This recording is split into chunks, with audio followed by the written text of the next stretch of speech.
अभी आपने बताना है हमें माश की दाल। छिलके वाली जो माश की दाल है उसको धो ले अच्छी तरह से, भिगो दे।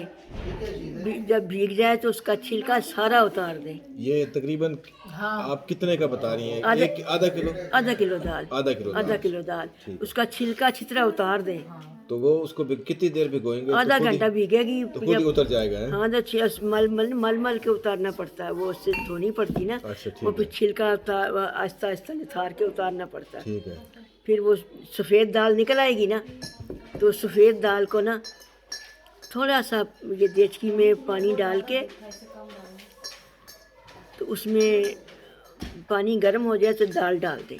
अच्छा, ये बताएंगे ये जो आपने कहा छिलके वाली दाल लें, हाँ। अगर धुली हुई दाल लें तो उसकी और उसकी क्वालिटी में कुछ फ़र्क हो जाता है? नहीं, फ़र्क नहीं होता।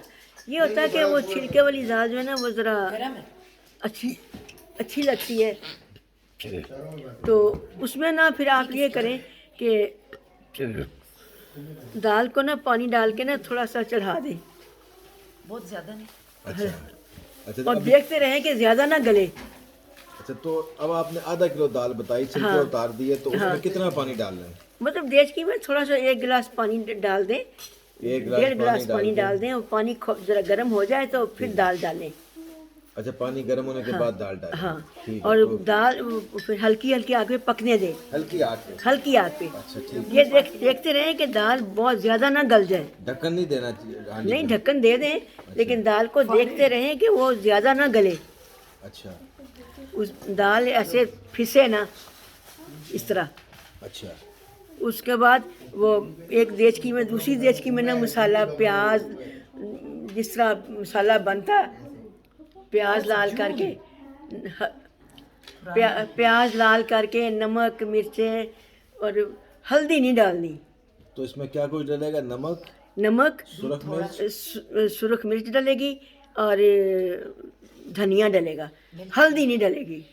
अच्छा, हल्दी नहीं डालनी। अच्छा, हल्दी ये नहीं बताएं डाल, तो इसमें नमक? सफ़ेद जब ही रहती है ना कि हल्दी ना डले। ओ, हल्दी ना डाले। यस। हाँ। ठीक है। और बताएं कि लहसुन इसमें अदरक का पेस्ट डाल दे, सुरख मिर्च तकरीबन कितनी डालनी है?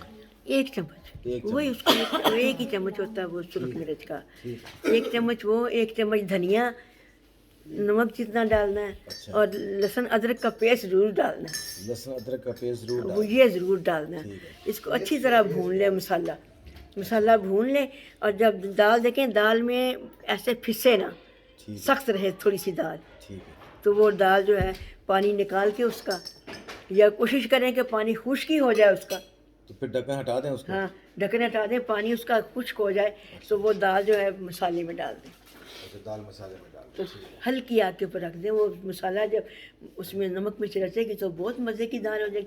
इसी तरह धुली हुई दाल की रेसिपी है, वो भी इसी तरह असल में कई दफ़ा ऐसा होता है कि दाल जो सी ना वो बहुत ज़्यादा नरम हो जाती है। गल जाती है। हाँ, तो उससे बचाने का क्या तरीका है कि दाल खड़ी खड़ी हो ज़रा ऐसे, तो उसमें क्या पानी?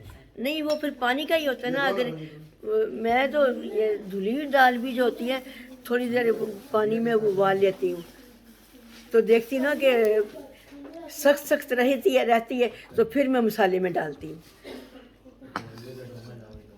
मतलब उबाल लो ना, अगर मसाले में डाल दो ना कच्ची दाल और पानी डाल दो, वो फिर बहुत ये धुली हुई बहुत जल्दी गल जाती है। अच्छा। तो उस तरह है कि अगर आपने उबाल लिया ना तो आपको पता है कि बस इतनी कच्ची रखनी है। ठीक है। वो फिर मसाले में डाल दें, मसाले में पानी मत डालें, क्योंकि दाल में तो फिर पानी नहीं होता ना, जी, ठीक। तो वो फिर दाना दाना रहती तो है। आधा किलो दाल में आपने कितना पानी डाला?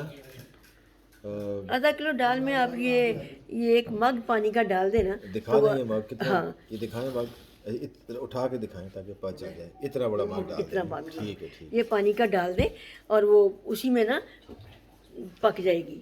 अच्छा। पानी भी ख़त्म हो जाएगा और दाल भी गल जाएगी। तो गार्निश भी उसके ऊपर करनी है ना? अच्छा। हाँ, अदरक डलना है इसमें? हाँ, अदरक लहसुन डलेगा ज़रूर, पिसा हुआ। पिसा हुआ है। हाँ, बाद में डोंगे के ऊपर आपने अगर खा सकते हैं तो वो बारीक बारीक अदरक काट के तो डोंगे के ऊपर डाल दें, ठीक है। वो भी अच्छा लगता है। बीच में पिसा हुआ तो लाजमी है, लेकिन ये भी बारीक बारीक कतले डाल अदरक के डोंगे के ऊपर डाल दें, वो अच्छे लगते हैं। ठीक है, सही है। ये हो गई मुकम्मल? हो गई। अच्छा जी, थैंक यू।